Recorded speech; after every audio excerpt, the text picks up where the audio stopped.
So if you want to go ahead and take your seats, we'll go ahead and get started.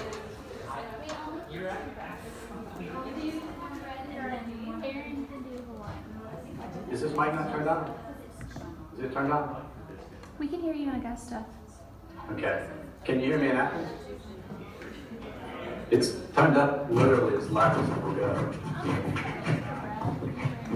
I'll move this up a little higher.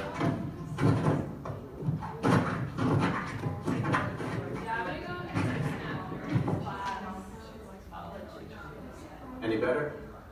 Is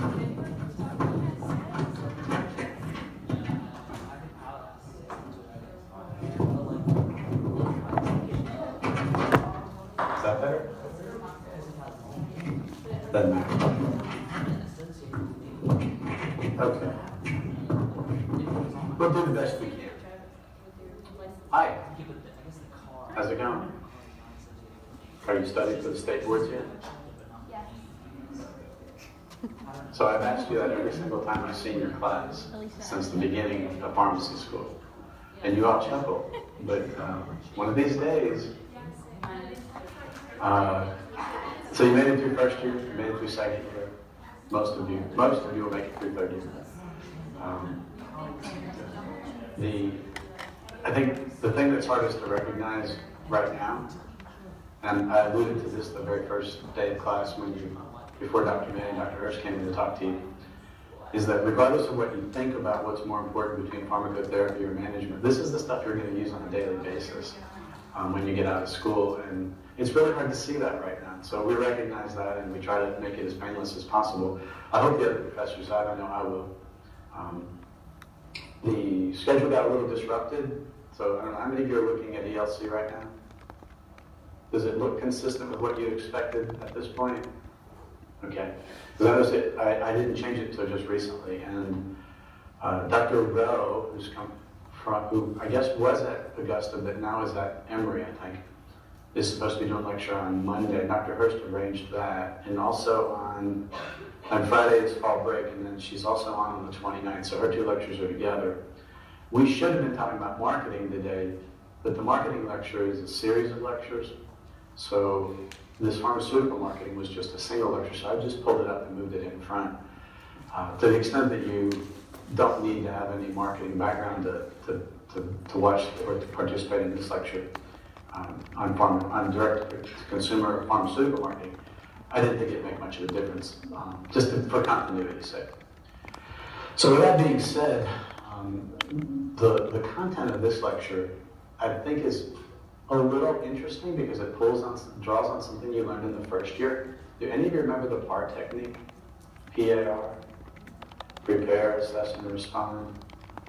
Do you remember that at all? Does it ring a bell even? Yeah, little bells. Well, regardless whether you remember or not, I tried to figure out a way to tie something into the first year, and this was the best I could come up with. But before I talk about direct-to-consumer advertising, how many of you have seen an ad in the last 24 hours, prescription medication on TV? Okay, assuming that you watch TV? Magazine? So you're telling me that none of you have seen a direct-to-consumer prescription drug advertisement? You have? Or you're telling me you have? You have. Okay. You're not physically able to raise your hands and let me see that you can, okay, thank you. Of course there'll be somebody with red hair. So anyway, I appreciate that. Perry, if we're sharing slides, we can't see them in Augusta. Interesting.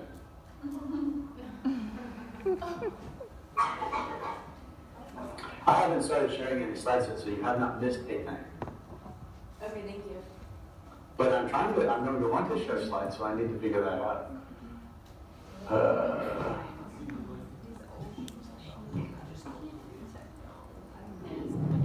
Now they're not seeing slides up here. I'll do it.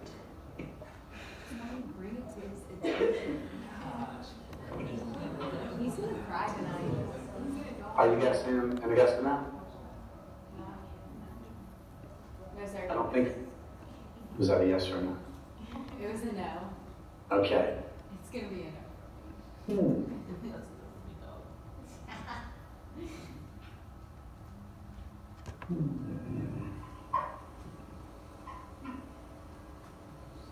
Alternate scores.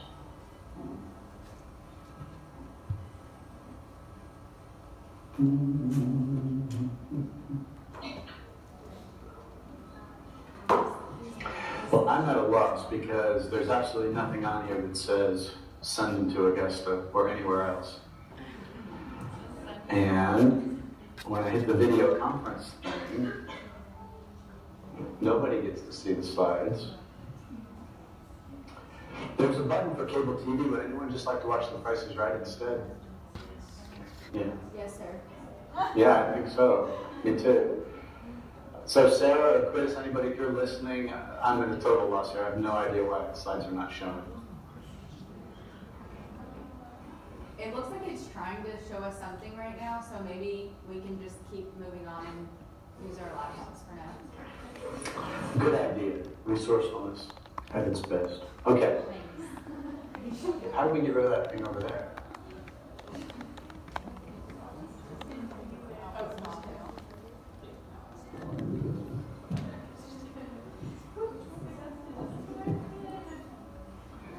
I don't even know what this thing is.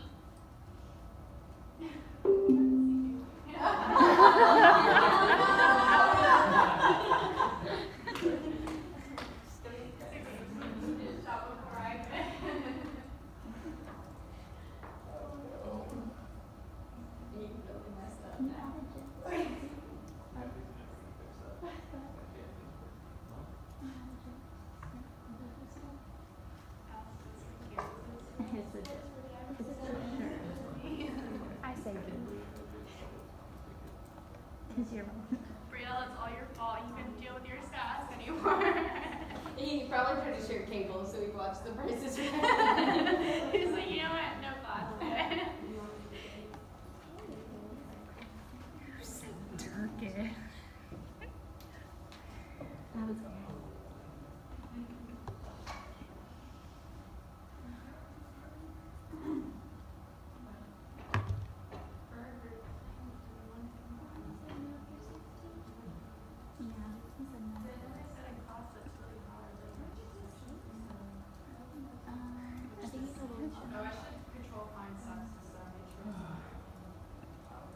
Who is doing this? Aaron, who do you think? No, that's Alicia.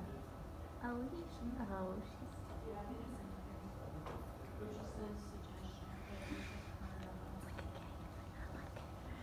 I'll help you out, Christy.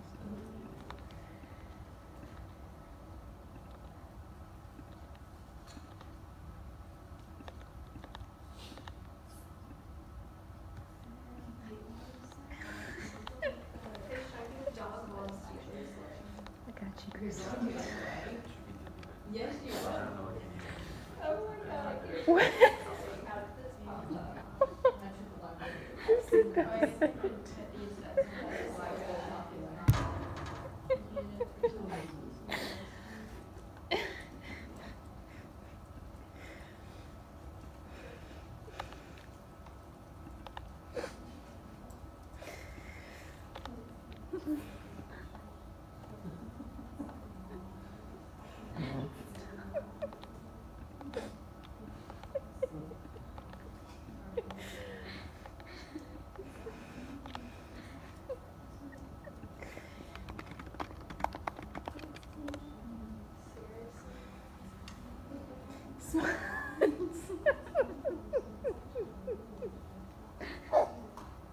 I'm sorry, I'm laughing.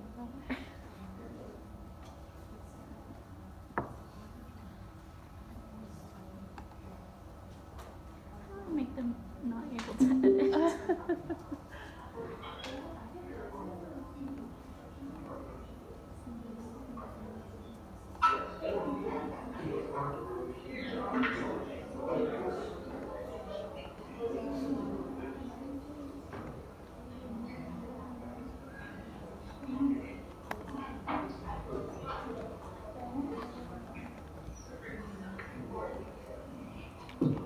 Augusta is back, and everybody? Yes, sir. Okay. So I'll make no further attempts to get the slides to show up so that I don't lose anybody again. You know, this is just a waste of everybody's time. I'm sorry.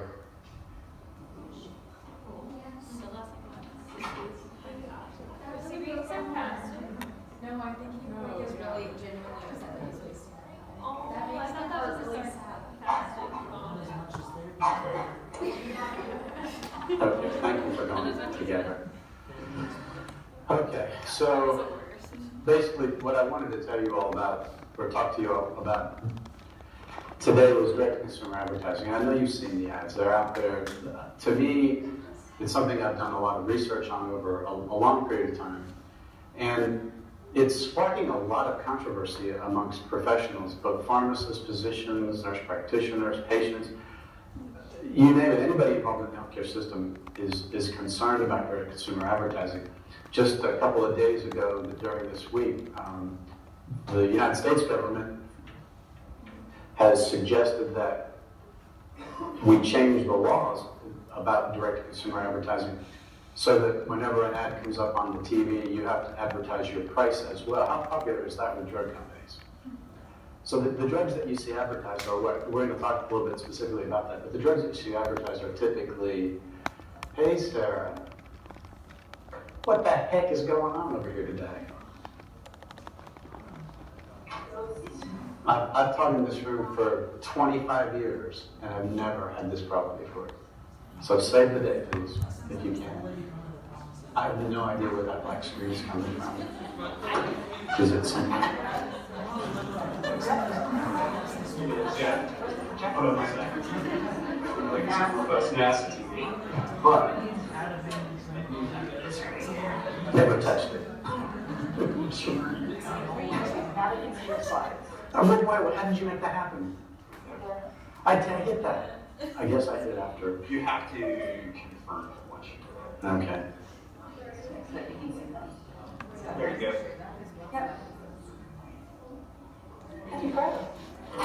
I was just about to lose it.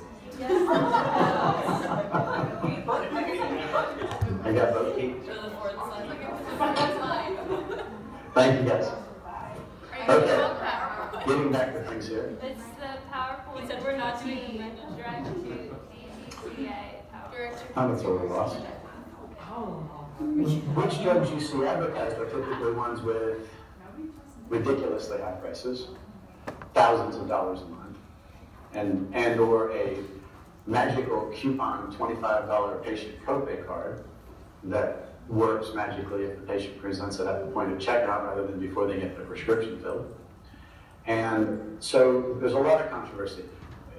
As you might expect, most professionals are not in favor of this kind of advertising. They have pretty negative attitudes about it. We're going to talk specifically about some of that. But look at any professional organization or any group of pharmacists that are talking, groups of doctors that are talking, and they'll tell you the same thing. We just don't like it because it puts information in the patient's hands that they really can't use, they really can't understand, they don't know what to do with it. It serves to confuse them. And to only a small degree does it get people more engaged in their healthcare, which is the ultimate goal, I think. What does it do? And I think you all know the answer to that already. It sells a lot of pills, especially more expensive stuff. So let's look at the brief history of it here. Started in the late 1970s, and it was not something that happened by accident. Well, yeah, actually it was. Did you ever hear of Naprosyn? Yeah, of course you've heard of Naprosyn. So when Naprosyn was invented in the late 70s, it came to market. It was the first NSAID. And as a new drug category, it wasn't being advertised by the manufacturer. It was actually being talked about on like a radio talk show or a late night TV show in Great Britain. About this, hey, there's this new wonderful drug out there called Naprosyn, and it's supposed to help with arthritis and other kinds of inflammation and stuff like that. It caught on really quickly. Naprosyn started being prescribed very rapidly, lots of patients using it. Is that the kind of thing a drug company would notice or not notice? Well, they kind of noticed it. So they got this bright idea that maybe, just maybe, there would be some value in doing this with other drug products. So what we saw in the early 1980s, we saw some, and prior to all of this, there were some things out there. Roche had some stuff. Mary Merrill Dow had a quit campaign for their smoking cessation product. Anyway, there was stuff out there. Partners in Healthcare series by Pfizer. There was one on arthritis, one on diabetes, one on hypertension, a few others. So we had some experience that people would pay attention to this kind of stuff, but we really didn't know what it was in terms of selling pills. Naproxen came about, and we had that experience. Merck did a thing with their Pneumovax vaccine, which is targeting people 50 years old and over. So if you wanted to reach a 50-year-old with a magazine in the United States, which one would come to mind? How about Reader's Digest? Yeah, perfect 50-plus target. So they advertised in Pneumovax and Reader's Digest. Now, if you think about that, we're going to talk about pros and cons in a second, but if you think about what they were doing, Pneumovax is a preventive vaccine. You don't get a preventive vaccine unless you go to the doctor before you get sick. So if you see it advertised, it makes sense that it would spark somebody to go get care that they might not otherwise know about. So that makes sense. That's sort of an example of the good that can come from it. But then right on the heels of that, and during the same time period, Zovirax was being advertised by People's Pharmacy in Washington, D.C. area as a treatment of herpes. And most people that saw that ad interpreted that to mean that there was a cure for herpes. Guess what that did to sales of Zovirax? As you might imagine, it went up quite a bit. Flipping over again to sort of a positive for this kind of advertising, Oraflex, you've never heard of that, have you? Why would y'all have never heard of Oraflex? Because it came to market and was pulled off the market within a very short period of time. Why was it pulled up? Because all the advertising that was being done about it, so many people used it very, very rapidly, a lot of prescriptions being filled. All of a sudden, people started dying too, who were taking Oraflex. So as quickly as it came on the scene, it was also pulled off. And the problem with it was kidney or liver issues, I guess. Kidney or liver, I can't remember which one. Long story short, we had some very early experiences between about 1980 and 1983, 84, and as a result of those experiences, the FDA looked at things and said, I'm not sure about this. We need to put a hold on this for a little while. This is the actual, so they put a moratorium. No more direct-to-consumer advertising until they have time to study it. This is the storyboard for the very first TV ad. And basically, it says that Rufen and Motrin are exactly the same thing. There's one big difference. Rufen costs less. If that's all a direct-to-consumer ad had in it, I would have really no argument with it, because that creates competition. It does all the things that it's supposed to do that are positive, but it also lets people know about the price, and that's kind of a good thing, I would think. You can go online if you want to watch this actual ad. It's actually embedded here, but I don't want to take the time today to watch it. If you want to watch it on the slideshow, you can certainly do that. So let's look at what the pros and cons actually are. So people would argue who are saying that this is a good thing, that we're going to increase the knowledge base of our patients. They're going to be smarter. They're going to know more about healthcare, more health literacy. This should be a good thing. You agree? Generally, good thing? I think an educated patient is a better patient, is more going to be able to get involved in their care, help with shared decision making, understand the things you say to them, understand why it's important to be adherent to their prescription regimens and so forth. We can get quicker diffusion of medical advances. Well, when you mass broadcast, people are going to learn about it faster. So if a life-saving drug comes to market, people who might have thought there was no treatment for a disease or no alleviation of pain or suffering might learn about that. So that all makes sense. Patients being more active contributor to their health goes along with increased knowledge. That's the next one about satisfying consumer demand for information. One of the things you might not know is that people, when you ask them, would you like to have more information about your healthcare? They almost always say yes. Now, that doesn't mean that they want all the information that they're getting, because when you ask them what they learned or understood from an ad they saw on TV, it's almost always nothing. There's one now that's on TV, you'll see it, it's for HERS2 metastatic or non-hormone sensitive metastatic breast cancer. I mean, I can't even say the words, and we're advertising this to people on TV. So medical information is important. The way it gets across to people is really important too. And what information is targeted is also important. Obviously, there's some that's too complicated for the TV.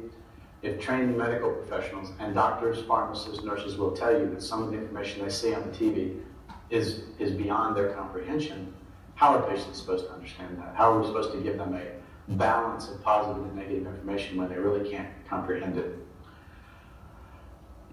Have drug prices gone down since we've had TV ads for prescriptions? And negative ghostwriter, they have not. The competition has done, the competition on the airwaves is for market share, not for lower priced products. The first and last ad I ever saw for price competition in pharmaceuticals was the Boots Roofing ad comparing it to Motrin. Now there are some people that argue that patients that see these ads on TV are reminded to go take their pills. I would argue and say, no, more than likely what happens is they see this ad and they're taking that medicine already because their doctors prescribed it, and they didn't know it could cause death. Or any of the other things that you hear in that fast-talking, car salesman-ish voice that's going on at the same time you're watching the pretty ballerina dance around with the butterflies. So increased adherence maybe, but I'm not sure about it. The negative side, these are biggies. Trivializing drug use, increasing drug price, putting pressures on docs. To give you some stats in just a second about how often doctors acquiesce to patient demands. We've created diseases we didn't even know existed. Every day I learn about a new acronym for a disease that I have to figure out what it is. RLS, that was an easy one, but there's a whole lot out there. And we're going to have diseases being treated for drugs that we invent that we didn't even know existed as time goes on. How many of you know your number? That was the very first one. When cholesterol medications first came to market, there was a Pfizer campaign that showed runners going down the street with their running numbers, their marathon running numbers on their backs.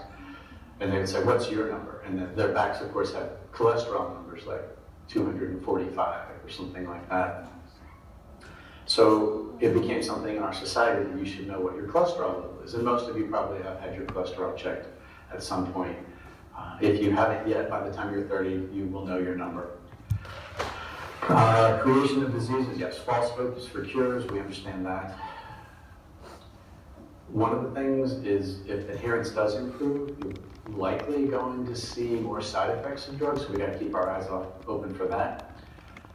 Confusing patients, increasing demands on physician time. Well, doctors don't like that they're the silent, unpaid salesman now for pharmaceutical companies, because when you see an ad and you go ask your doctor or pharmacist about it, what happens?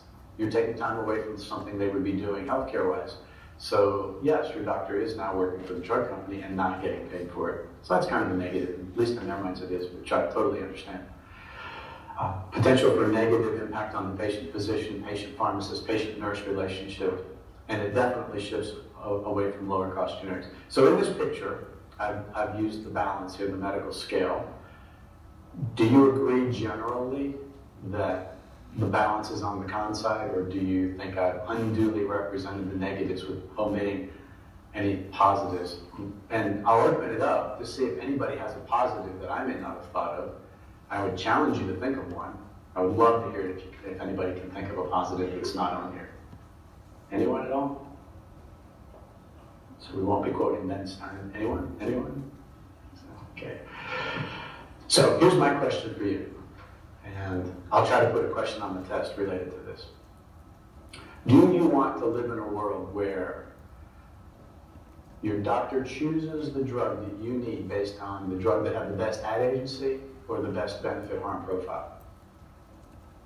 How do you want things to go? And which way are we headed, given this direct-to-consumer advertising, the way we're seeing it in our country right now? And by the way, the United States and New Zealand are the only two countries in the world that allow this kind of advertising. Did you know that? The fact that we allow it here probably has a lot to do with the power of the lobby of the pharmaceutical industry here in our country. In Germany, I think you can advertise if you include price, which is what Trump and some of the senior administration officials have suggested for the US. Industry is against it. They would rather you go to a website and look up the price, where they can also, and the argument is prices, average wholesale price or list price isn't what people actually pay, so it has no meaning. So why present that to the customer? Which is true. But it's also true that these new drugs cost a whole lot more, usually in the thousands of dollars, compared to lower cost generics. And the ads are going to definitely shift utilization away from generics and over towards the branded products. So the FDA regulates all this stuff, right? Not really.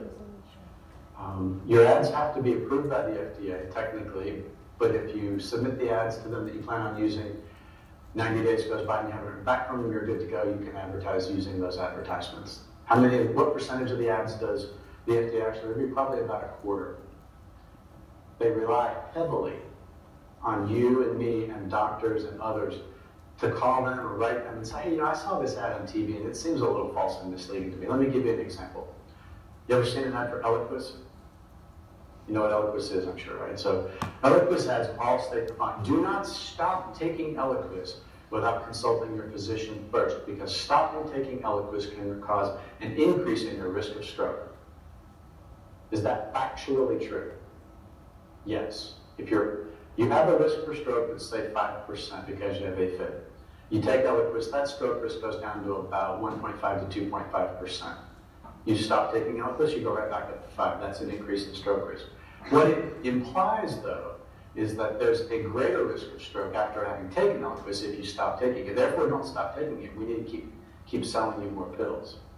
So the real message that the FDA is, in my opinion, not getting yet is that they're scaring people into not stopping taking their drug. So, what are we going to do about all this? Well, they send out warning letters, they'll make you do corrective action. Of any good, probably not yet, but you may see at some point in your lives a letter that a drug company has written to healthcare professionals, a Dear HCP letter, they call them, correcting some advertising mistake or some false claim that they made. I could go down a long list of things that I've seen them for, from Risperidol and stuff that goes on with Risperidol and the way J&J marketed that drug back in the 2000s. To drugs for pain like Nucynta or something like that, where they indicated that perhaps it had a better safety profile than other opioids, less side effects, whatever it might be. And the companies have had to do these corrective letters. This all goes on. They can fine you, they can send out a lawyer over and make them write a special corporate integrity agreement that make your company obey the laws and not do false and misleading things anymore. Where they can come and close your factory if they want to, but generally speaking, we see a warning letter and that's about it. Companies usually will argue with the FDA a little bit and say, hey, we don't really think it's false and misleading, and here's the studies that we are backing that up with. And then from my perspective, I appreciate that and I want to know more about it. So I go look up those studies, and then I look at the investigators, and they're all consultants for the same companies that hired them to do those studies. So excuse me if I'm a little bit skeptical, but that's sometimes the way it goes. We definitely, you all had literature evaluation, right? Is that one of the things you have to look at? Who funded the study? Is that something that's information? Yeah. So, okay. This is just an interesting little side note here. In 2016, these were the warning letters that went out. Omission of risk information, omission of facts, failure to submit a form, inadequate communication of the indication. So here's an interesting one.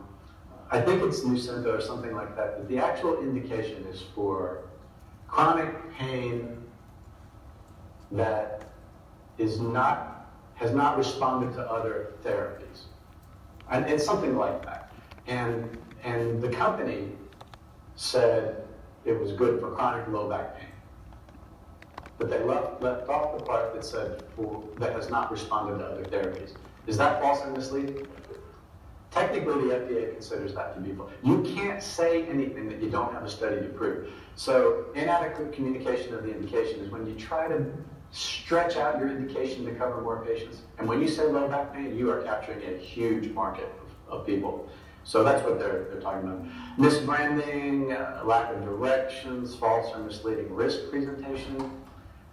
You can imagine what all those might include. And so the FDA looks at all of these things, but they definitely rely heavily on basically the healthcare professionals policing themselves to some extent. So we had the moratorium, had a lot of research. 1997, the FDA decided, okay, we can do TV ads.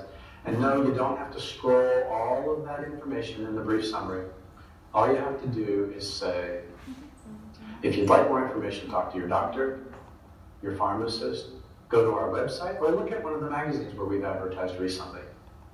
So rather than putting all that, and I agree that the information on TV scrolling across the screen with all the indications and all of the benefits and side effects and all the pharmacology and everything, I agree that that's pretty much a waste of time. But when you look at what these broadcast ads guidances gave us, it was a situation where basically the drug companies were no longer really responsible to make sure you got that information. It now fell on your shoulders as a consumer. 3 kinds of ads: product claim ad, reminder ad, and help-seeking ad. This just summarizes whether or not you have a need to put in what's called the fair balance or brief summary.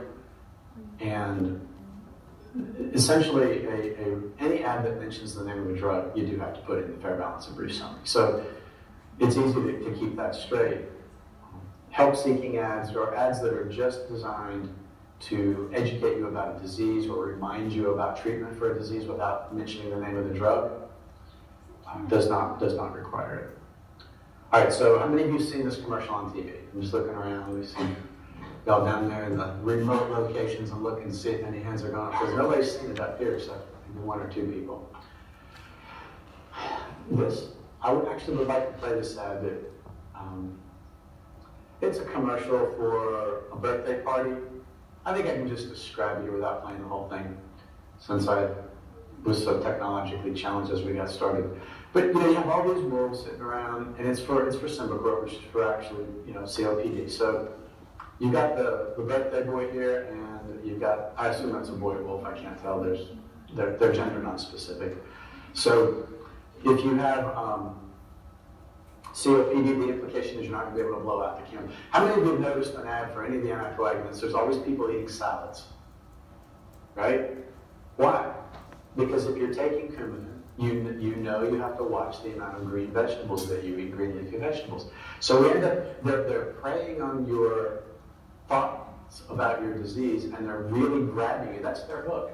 When you see people sitting there eating a salad who need anticoagulation, that means something to you. They suddenly got you involved. Same thing with the birthday cake. You think about having to take a big deep breath in to blow out your candles, and you have COPD, that's meaningful. So they have captured their target audience. Yeah, you all don't know it because it doesn't mean anything to you if you don't have COPD. But this is a marketer's technique. It is how powerful marketing as a science can be in attracting your attention, appealing to your interest, and then getting you to do something about it. Ask your doctor or demand the doctor give you a prescription. So this is my favorite ad to hate, but there's more to it than that. And I hope you appreciate this. Well, first of all, here's a little quiz question for you. Is that a reminder ad, help-seeking product, or puffery in advertising? And puffery is basically when you lie, but it's so blatant of a lie that nobody holds you accountable. We have the best chicken fingers in the universe. It's a lie. But nobody holds you accountable because it's considered puffery, and it's an advertising lie, which is okay.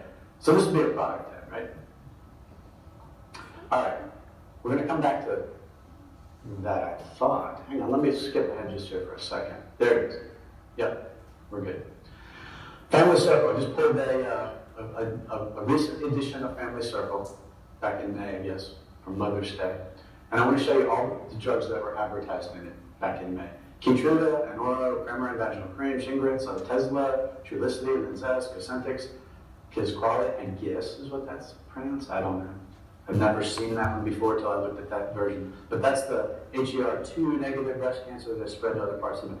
That's on the ad. Those words are in the TV commercial for this drug. If I asked you to repeat that, can anybody repeat that exactly for me right now and then explain what it means? Probably not. Okay, so anyway, does anything strike you about any of these claims here? Otezla, Cosentyx. Look at Cosentyx. Don't go back. Talk to your dermatologist about Cosentyx. The #1 prescribed medicine of its kind that targets interleukin 17A for moderate to severe plaque psoriasis. Pay attention to what I'm about to say because this should be really interesting. I went and looked up at what point all of the interleukin 17A products. Well, first of all, they're saying, talk to your dermatologist. It's the #1 prescribed medicine of its kind. And then they put this little thing here that targets 17A. Well, here's all the drugs that were at the time that when this first came out. Here's all the drugs that were out there. Stelara was 23 and 12. Abbott's product was 23 and 12. Merck's product that was still in phase 3. On that one, never even made it, by the way. Phase 3, Merck's product was 23. Behringer's product was 23. Janssen's product was 23. These are all in phase 3 trials, so they're not being prescribed yet, right? They're in phase 3 trials, they're still not being prescribed. So you've got Ozempic, 17A, that's been approved. You've got Lilly's product that doesn't have a name yet in phase 3. You've got Amgen's product that is 17, but they're not even doing studies right now on it. And then you got AbbVie that's only in phase 2. Is it hard to be the #1 prescribed product if you're the only product on the market? I kind of consider that an abuse of advertising and an abuse of truthfulness. It's false and it's misleading because it's making you think that there's all these other products out there and yours is the best and the one doctors choose the most often. Doesn't that just strike you as just wrong? It kind of does me. Anyway, here's the top 20 products in order of spend from 2015. As you might imagine, this is the spend on direct-to-consumer advertising for these drugs in millions. And if you look down the list, it's the ones you've seen on TV. What's Harvoni cost?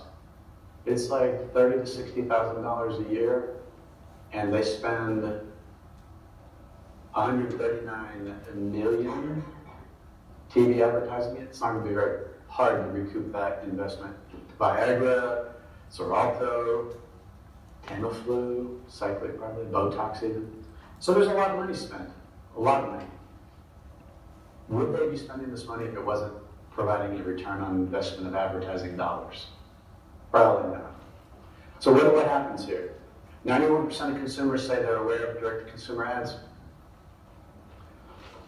What time's class over? Is it 12:05 or 12:10?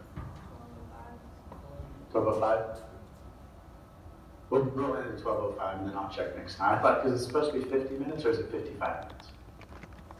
Whatever. We'll end at 12:05. 91%. So get this.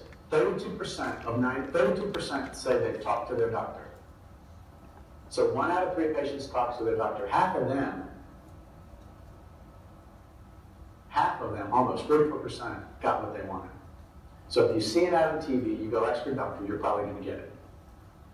Sometimes you're going to get a different drug. But 82% of the people that asked their doctor about something they'd seen advertised ended up with something. I think that's pretty darn amazing. What do docs say about it?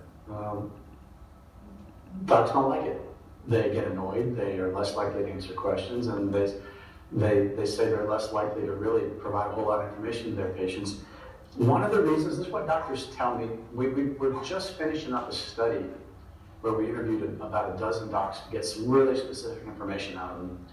But what they tell me is that they get frustrated when patients ask them about stuff they've seen advertised, and they sort of clam up. They don't want to talk about it anymore, which I find is a real negative, but I understand their emotional response is that they just don't want to have to deal with it.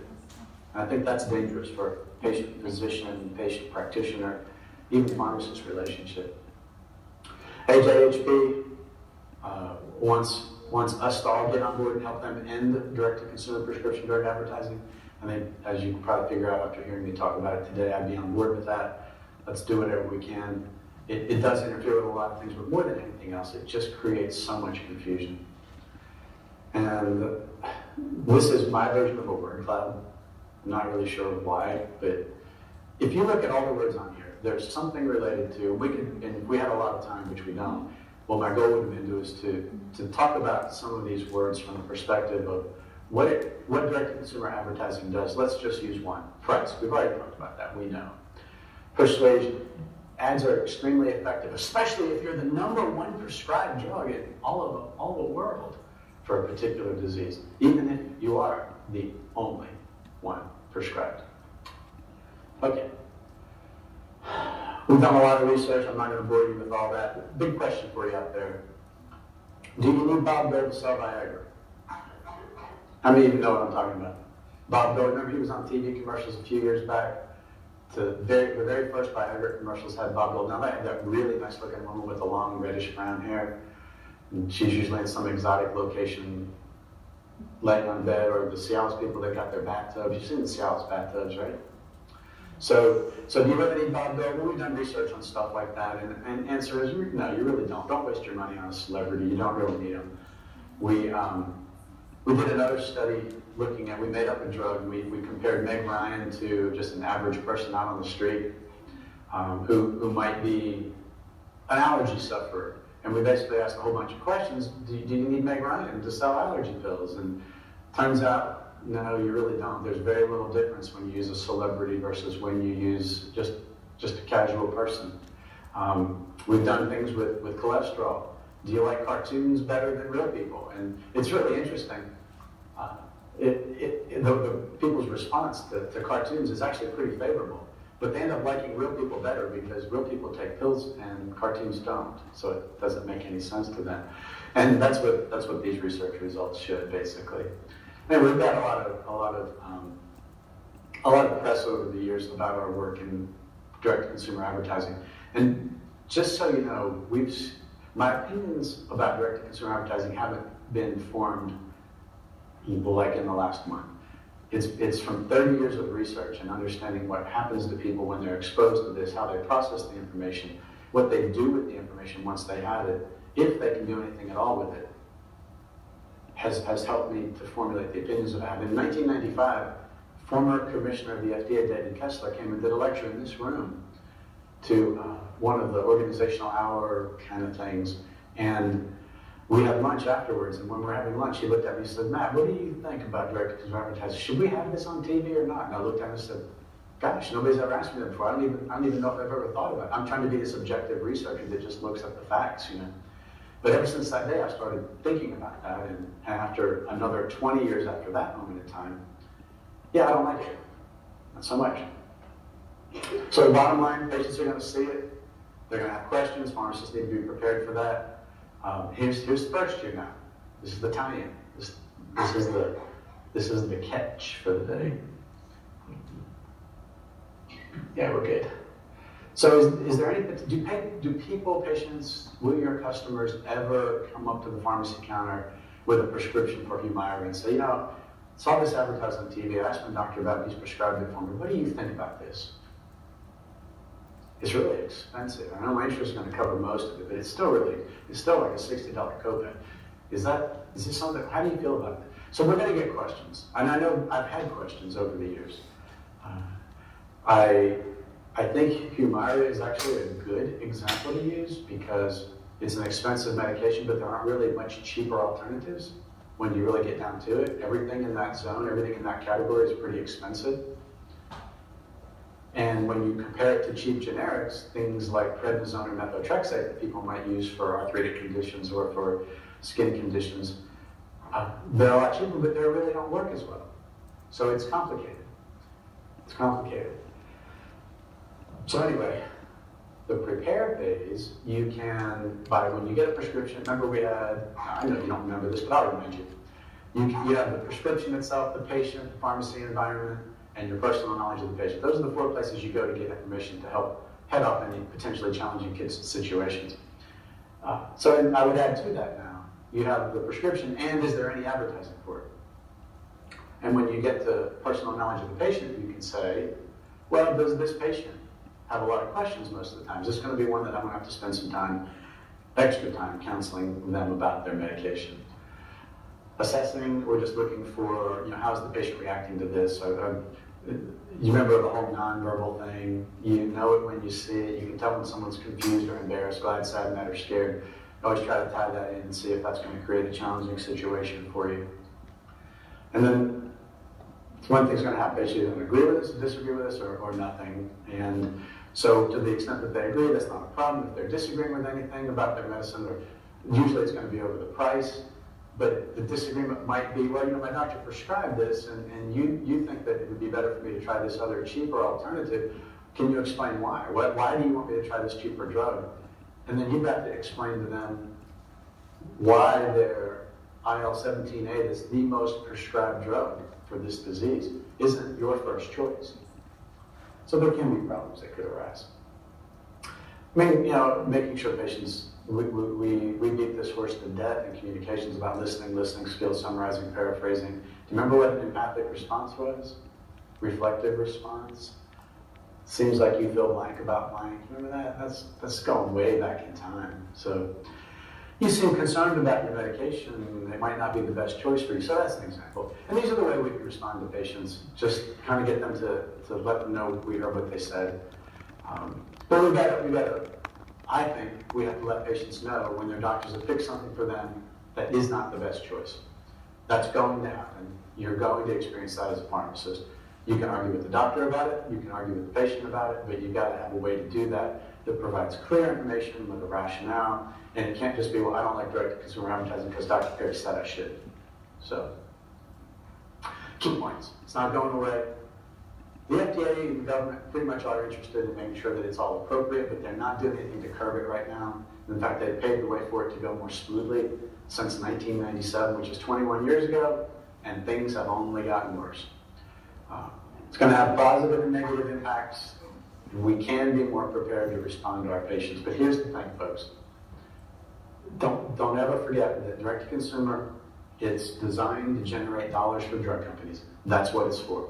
If anybody tells you we're doing this because we want patients to be more educated, there are better ways to educate patients. And trust me, if we spent as much money on patient education as a country as drug companies spend on educating about their specific drugs, things would be a lot different. And here's a reason why I think this is a conspiracy of sorts. Drug companies are funding. You've heard of comparative effectiveness research?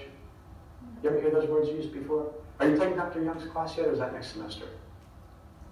Okay, well, you'll hear about that next semester. But see, your comparative effectiveness research is designed to engage the patient. It's shared decision making. It's showing the patient what all the alternatives are and the relative costs and benefits, risks and harms. It's getting this groupthink going to help pick the best drugs for the patient. Drug companies love shared decision making. Why do they love shared decision making?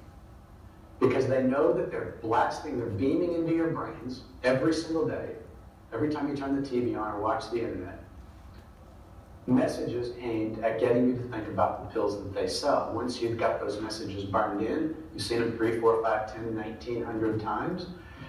Now when you go to the doctor, you're going to talk about it, and doctors are being trained to share the decision with you. You are now part of the drug company's advertising campaign to get their product used more. These things like your words, patient-centered, to me, these are all great things, but the drug companies are using them as a tool to get inside your brains and make you work for them as well. That scares me a little bit, because everybody and their brother is going to agree that shared decision-making and comparative effectiveness research and patient centricity are good things. Can a good thing be turned into a bad thing through something like direct-to-consumer advertising? Probably so. So anyway, it's probably here to stay. Probably not much we can do about it unless we kind of work together to make sure our voice as pharmacy is heard. I think pharma has latched onto a mechanism to pull this stuff through by the shared decision-making issue alone, just by virtue of making the patient talk to their doc by stuff they've seen on TV, online, in newspaper, magazine, billboards, whatever, radio. Getting that conversation going with here's the thing, if those messages were all unbiased, I would have no problem with it. Show me one message from a drug company that is not unbiased. They're inherently biased because of their commercial interest. So, with all of that, I'd like to see it go away. I think it causes us a lot of problems in healthcare, and I think that for the most part, we are going to have to learn over time to deal with this on even greater basis unless there are changes made to the system. Okay, any questions or anything about this? There is also another slide presentation under the same lecture. I don't hold you responsible for that one, just this one is the only one you need to look at, so you can ignore that other one. I meant to put it in draft mode, and when I checked it earlier, I realized I hadn't, so. All right, thank you for your attention. Sorry about the technological glitches, and I'll see you all in like 2 weeks. Okay, thanks.